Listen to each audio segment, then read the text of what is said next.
Good morning students. एक बार पुनः मैं राजू कुमार से आप लोगों के बीच एक्सरसाइज 7.1 क्लास 12 के क्वेश्चन नंबर 16 से क्वेश्चन नंबर 20 तक के प्रश्नों को लेकर हाजिर हूँ। आइए हम एक एक कर इनके सॉल्यूशन को जानें। क्वेश्चन नंबर 16 है I is equal to integral 2x minus 3 cos x plus e power x dx। अब इसे हम इस प्रकार भी लिख सकते हैं 2 integral x dx minus 3 integral cos x dx plus integral e power x dx। अब जब इसका हम लोग सॉल्यूशन निकालेंगे तो हमें प्राप्त होगा 2 into x power 1 plus 1 upon 1 plus 1। ऐसा क्यों? क्योंकि x में पावर यहाँ पे कितना है 1, और हम लोगों ने देखा formula integral x power n dx का कितना होता है x power n plus 1 upon n plus 1। तो इस फॉर्मूला का हम लोगों ने यहाँ पे यूज किया।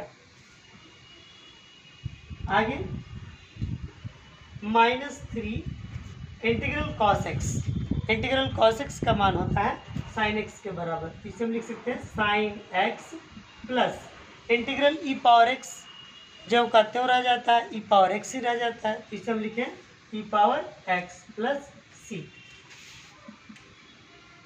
Equal to 2 into x square by 2 minus 3 sine x plus e power x plus c.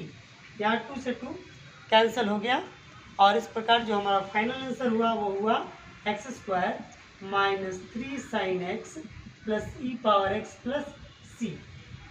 ये क्वेश्चन नंबर 16 का हल हुआ।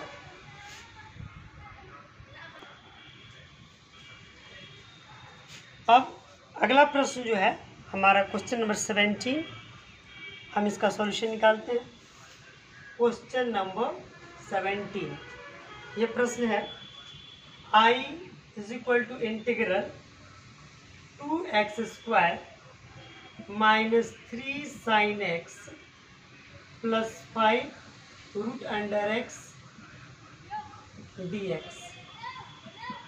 अब इसे हम लिख सकते हैं 2 integral x square dx minus 3 integral sine x dx plus 5 integral root under x dx। अब इसे हम लिख सकते हैं 2 into x power 2 plus 1 upon 2 plus 1 minus 3 into sine x का इंटीग्रल साइन एक्स का मान होता है माइनस कॉस एक्स। तो यहाँ पे लिख दें माइनस कॉस एक्स प्लस 5, और यहाँ पे रूट अंडर एक्स को हम लोग लिख सकते हैं एक्स पावर 1/2। तो ये पावर 1/2 है। तो जब इसको हम लोग फार्मूला के आधार पे सॉल्व करेंगे तो हमारा जो सॉल्यूशन प्राप्त होगा वो होगा x power 1/2 plus 1 upon 1/2 plus 1 plus c. इसे हम लिख सकते हैं 2 into x cube by 3 plus 3 cos x plus 5 into x power 3/2 upon 3/2 plus c, जो कि होगा 2/3 x cube plus 3 cos x plus 10/3 x power 3/2 plus c. और इस प्रकार क्वेश्चन नंबर 17 का हल भी हम लोगों ने ज्ञात कर लिया।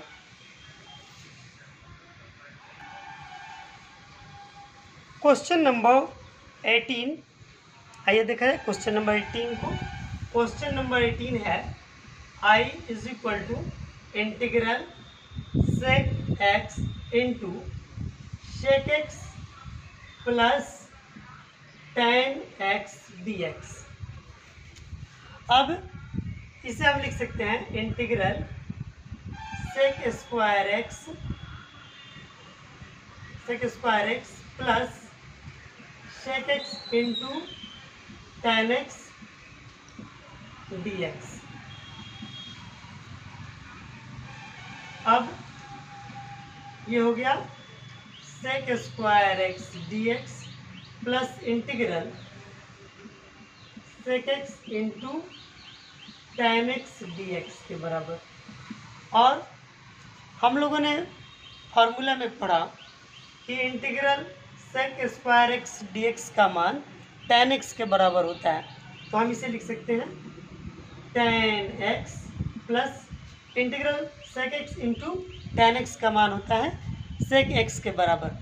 ये भी फार्मूला में हम लोगों ने सीखा है, तो इसे हम लिख सकते हैं सेक एक्स और प्लस सी। इस प्रकार हमारा क्वेश्चन नंबर 18 बन गया।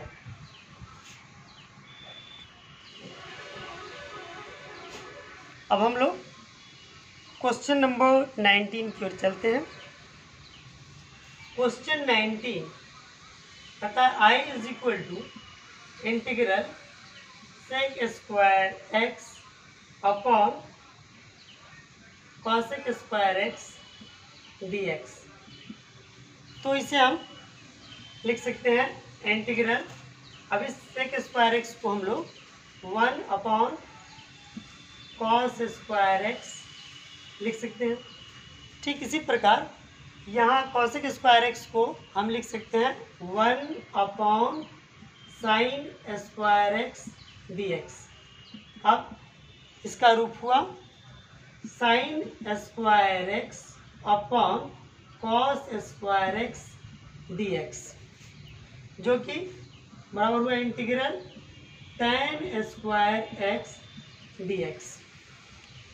अब हम लोगों ने क्लास 10 में पढ़ा है कि tan स्क्वायर एक्स का जो मान होता है वो होता है सेक स्क्वायर एक्स माइनस 1 के। फार्मूला याद होगा, नहीं याद होगा तो याद कर लें। tan square x is equal to sec square x minus 1।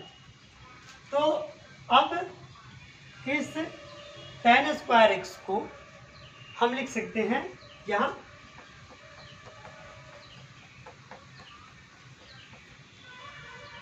Is equal to integral, अब इस tan स्क्वायर एक्स को लिख दें कितना, sec square x minus 1 dx।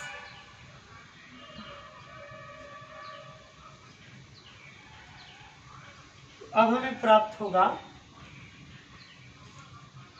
Integral sec square x dx minus integral dx। और फिर हम लोग जानते हैं कि integral sec square x dx tan x के बराबर होता है, तो इसे हम लिख सकते हैं tan x और माइनस इंटीग्रल dx का मान x के बराबर हो गया, माइनस x और प्लस c। इस तरीके से हमें क्वेश्चन नंबर 19 का सॉल्यूशन प्राप्त हो चुका है।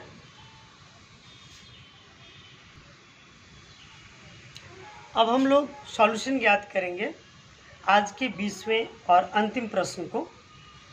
आइए देखा जाए क्वेश्चन नंबर 20। यह है I is equal to integral 2 minus 3 sine x upon cos square x dx।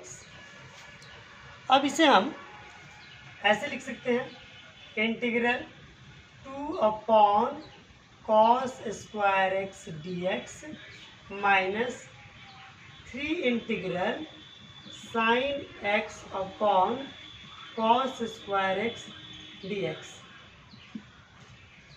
अब यहाँ 2 को अगर हम लोग बाहर निकालें तो ये हो जाएगा integral 1 upon cos square x dx minus integral sine x upon cos x into 1/cos x dx। ऐसा इसलिए क्योंकि यहाँ पे cos स्क्वायर एक्स को हम लोगों ने दो भागों में लिख दिया, cos x into cos x। अब जो हमें प्राप्त हुआ वो हुआ 2 integral sec square x d x minus integral. अब चलिए sine x by cos x कितने के बराबर होता है, tan x के बराबर। तो इसे हम लिखें tan x into 1/cos sec x into d x. अब जब हमें मालूम है कि इंटीग्रल सेक स्क्वायर एक्स का मान tan x के बराबर होता है, तो इसे हम लिख सकते हैं 2 into tan x minus integral sec x into tan x dx का मान होता है सेक एक्स के बराबर। इसे हम लिख सकते हैं सेक एक्स प्लस सी। और इस तरीके से क्वेश्चन नंबर 20 का हल हमें प्राप्त हुआ। आप सभी लोगों ने मुझे बहुत धैर्यपूर्वक देखा, सभी प्रश्नों को बनाने का तरीका देखा। मुझे सुनने के लिए, आप देखने के लिए आप सभी लोगों को बहुत बहुत धन्यवाद।